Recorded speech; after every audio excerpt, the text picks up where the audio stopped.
Em meio a todos os meios de comunicação sobre fake news, é fácil se deixar levar por histórias sensacionalistas que são projetadas para chamar atenção. No entanto, fake news não é um fenômeno recente.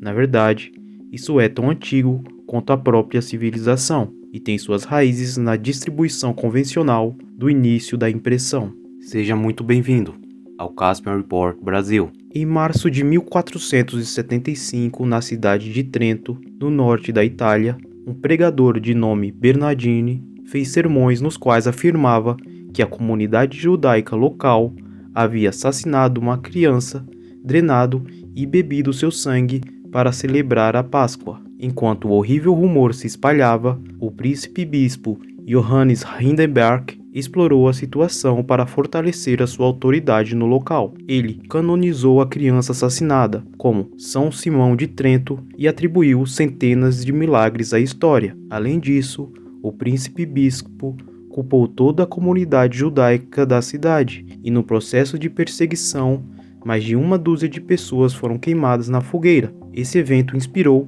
atrocidades semelhantes em toda a Itália. O Papa Sisto IV, em Roma, reconheceu a falsa história e tentou intervir, mas o príncipe-bispo rejeitou o gesto. Na verdade, Hindenburg espalhou ainda mais histórias falsas sobre judeus se deliciando com o sangue de crianças cristãs. A difusão da retórica antissemita, já enraizada no preconceito popular da população, foi tão efetiva que o Papa foi incapaz de responder. Isso permitiu que Hindenburg despejasse a comunidade judaica da cidade. Após ter dado checkmate ao rei, essa exploração política de uma história falsa pode ser creditada como o início de uma fake news ou notícia falsa. Narrativas falsas semelhantes sobre rituais judaicos canibais apareceram em outras cidades europeias e resultou na perseguição contínua de comunidades judaicas. Mas a estrutura das sociedades mudou profundamente com a introdução da imprensa no século XV.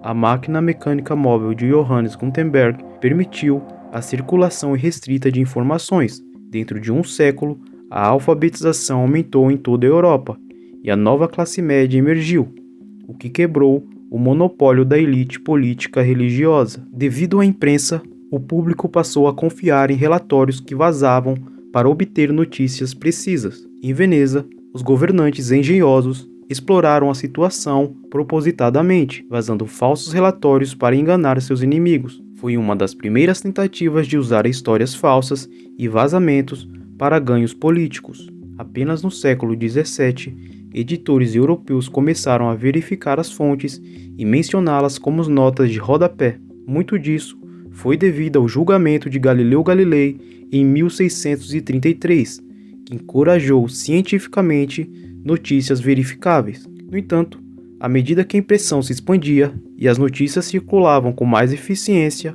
o aumento da autoconsciência na Europa levou ao nacionalismo e, ao mesmo tempo, as notícias falsas assumiram uma narrativa mais espetacular. No século XVIII, relatos detalhados de bruxas, monstros marinhos e outras ocorrências incomuns eram frequentemente relatados em panfletos e prevaleciam na percepção do público. Os editores, como os gigantes da internet de hoje, não se consideravam ser responsáveis pela precisão do conteúdo, mas pensavam em si mesmos como meio de distribuição.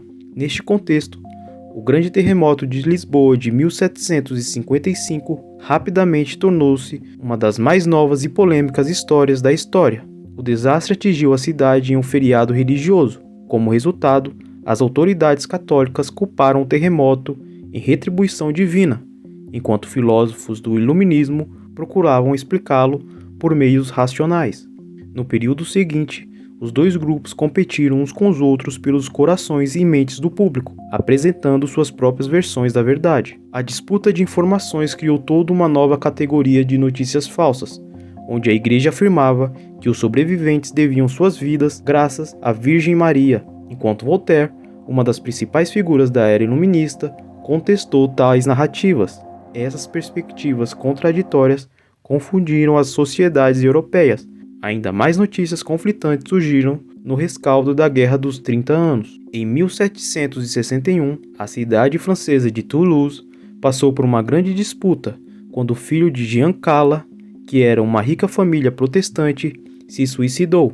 Os clérigos católicos locais espalharam rumores de que seu pai havia matado seu próprio filho, porque ele queria se converter ao catolicismo. As autoridades agiram com base nas notícias falsas e deteve Kala, o que levou à sua tortura pública.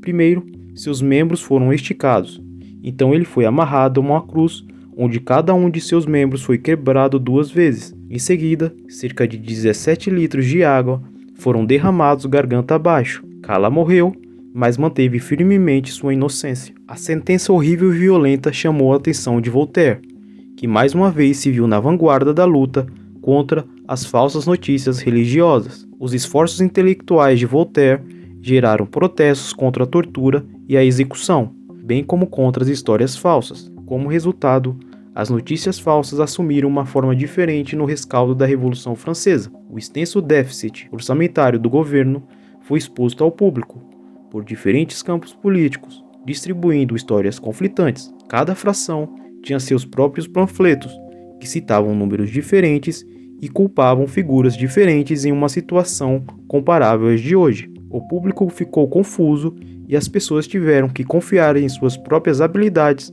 para descobrir a verdade sobre as finanças do país. Os partidos que exploraram a situação em benefício próprio introduziram sem saber a mídia partidária, e em pouco tempo, todos os principais partidos políticos na Europa se engajaram em narrativas falsas. Partidos políticos circulavam panfletos entre o público para desacreditar seus oponentes com falsidades. Até mesmo o glorificado pai fundador dos Estados Unidos se aproveitava das notícias falsas. Por exemplo, Benjamin Franklin embelezava histórias de índios que escalpelaram civis e estavam em conluio com o Império Britânico. Tais histórias multiplicaram o curso da Guerra Revolucionária Americana e acabou levando para a destruição comunidades indígenas a leste do rio Mississippi. Décadas depois, quando a ameaça britânica passou, as notícias falsas nos Estados Unidos voltaram a se concentrar nos sentimentos raciais ao exagerar os levantes de escravos e os crimes cometidos pelos mesmos. Essas histórias sensacionalistas levaram ao aumento da violência contra o público afro-americano, mas histórias falsas também tocaram em um papel crítico na política. Por exemplo, durante as eleições presidenciais de 1840, alguns jornais publicaram histórias sobre a morte de Thomas Jefferson, na esperança de alterar a participação eleitoral. Tornou-se evidente que a terra da oportunidade também foi uma mina de ouro para o sensacionalismo.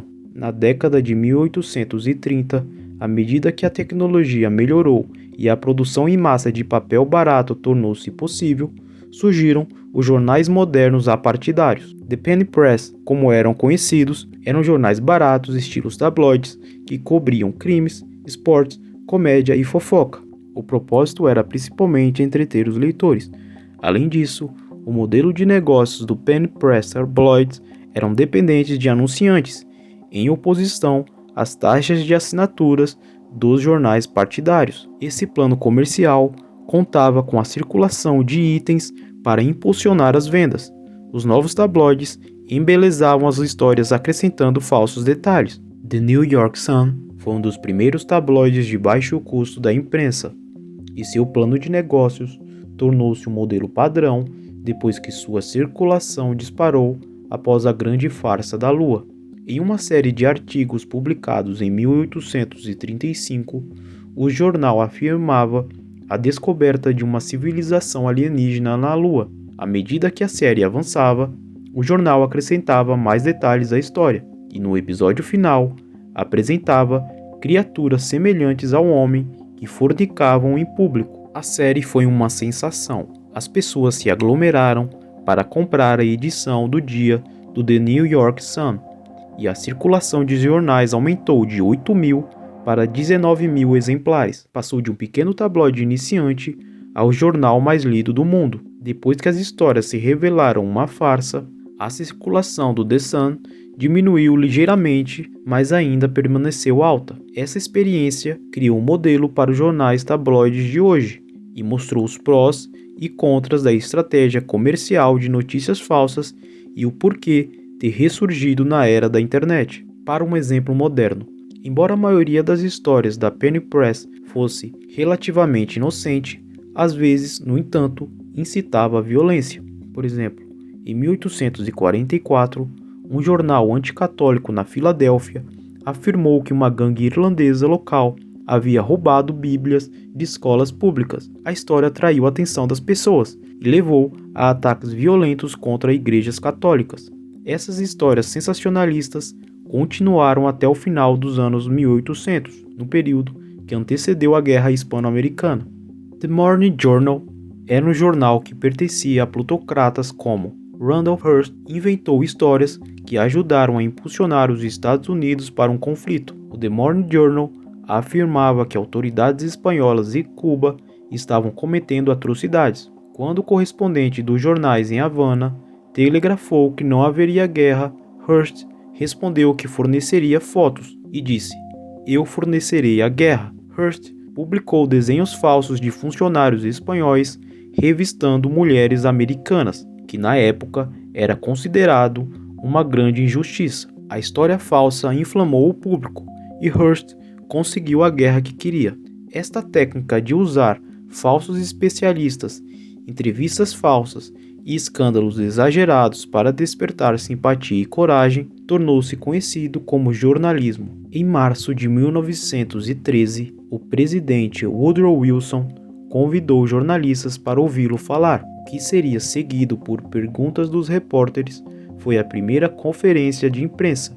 Isso não foi exatamente notícias falsas, mas essas reuniões eram uma tentativa inicial dos governos de inserir uma visão de túnel na mídia. Oficialmente, o plano era dar ao público uma ideia de quais tarefas o presidente desempenhava. Na verdade, porém, o conceito da coletiva de imprensa era controlar o fluxo de informação, reunindo jornalistas em uma única sala e entregando-lhes conteúdo pré-organizado.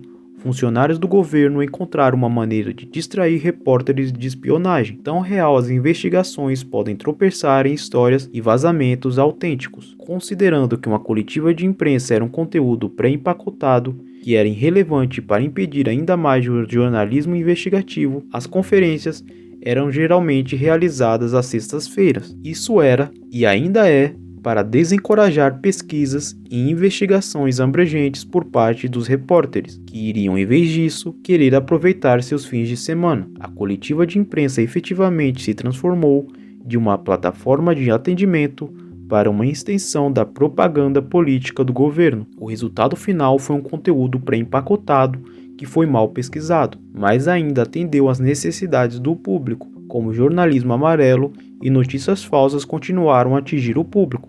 Isso causou uma reação adversa e acelerou o desenvolvimento de novos planos de negócio, ética jornalística, bem como teorias sobre a comunicação da mídia de massa. Muitos desses avanços ocorreram nos Estados Unidos, no qual abordaremos no segundo episódio da série Fake News. E esse foi o Casper Report Brasil. Se você, assim como eu, aprecia o conhecimento, dê like, comente e compartilhe, para que mais pessoas tenham acesso a esse vídeo. Um forte abraço e câmbio. Desligo.